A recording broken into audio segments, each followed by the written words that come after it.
Human trafficking.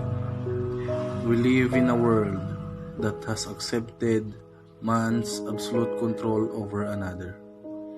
The unjustified trade and enslavement of human beings in the 21st century reflects a degenerate state of affairs, which confirms that the greatest ethical challenge facing the globe today is human trafficking.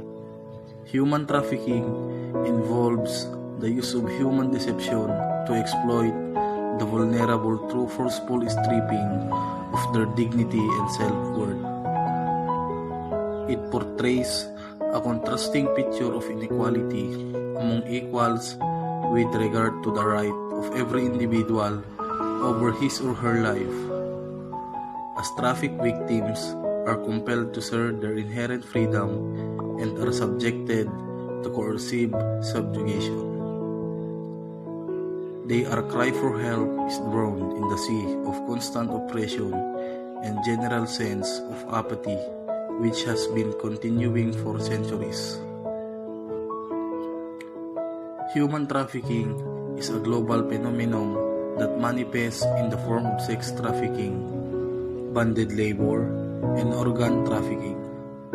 Poverty lies at the heart of human trafficking. During the trafficking process, victims are subjected to grooming through constant physical and sexual abuse in order to force them to submit. Blind faith leads victims to the pit of darkness as caution is compromised because of desperation. Little girls are raped and tortured to such an extent that their reproductive system is permanently damaged, depriving them of their natural right to motherhood. Failure to reintegrate victims of sex trafficking in society is partly due to the social stigma attached to their previous lifestyle. Those victims who are rescued are often ostracized by the mainstream society, standing on pedestals created by our own self-righteousness minds. We just traffic sex workers with disgust and contempt, as we fail to realize that most of them were sold into flesh, traded by their families and friends.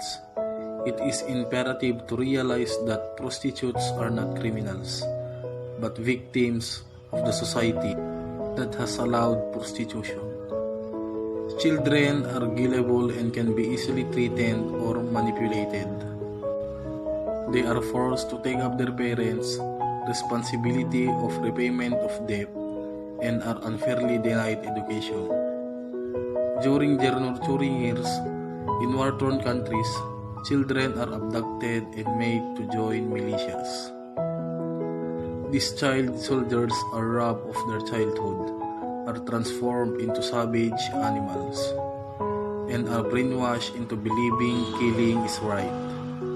Organ trafficking is a relatively new misdemeanor which has plagued the world.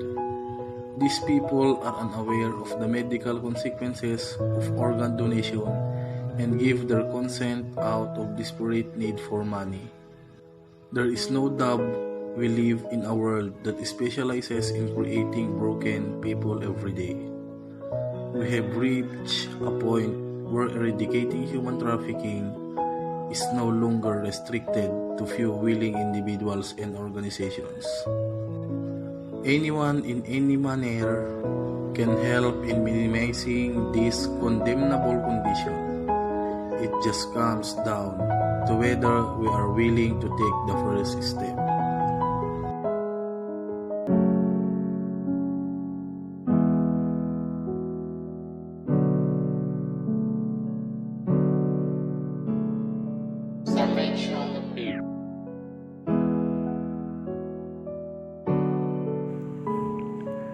Human trafficking is one of the major problems in our country nowadays. Government may fail to see, but a lot of persons is battling against human trafficking. They are being abused by others. Due to poverty, they are being forced to work illegally just to ensure their livelihood. Children are especially vulnerable to being trafficked because they are often too less educated, easy to overpower, and easy to convince that they must do what an adult tells them to do. Children may also be in a position where they believe they must help to support their families and may be sold or sent abroad by family. Street children, children whose family and community life has been disrupted and do not have someone to look out for them are especially vulnerable to human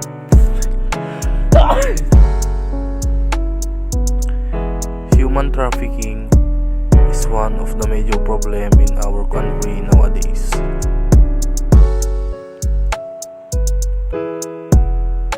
Government may fail to see, but a lot of person is battling against human trafficking. They are being abused by others. Due to poverty, they are being forced to work illegally just to ensure their livelihood.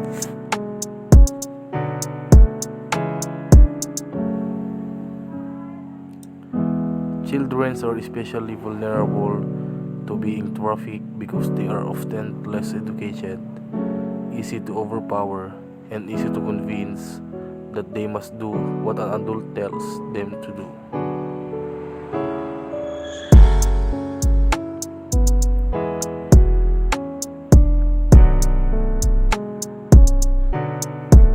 Children may also be in a position where they believe they must help to support their families and may be sold or sent abroad by family members to do so.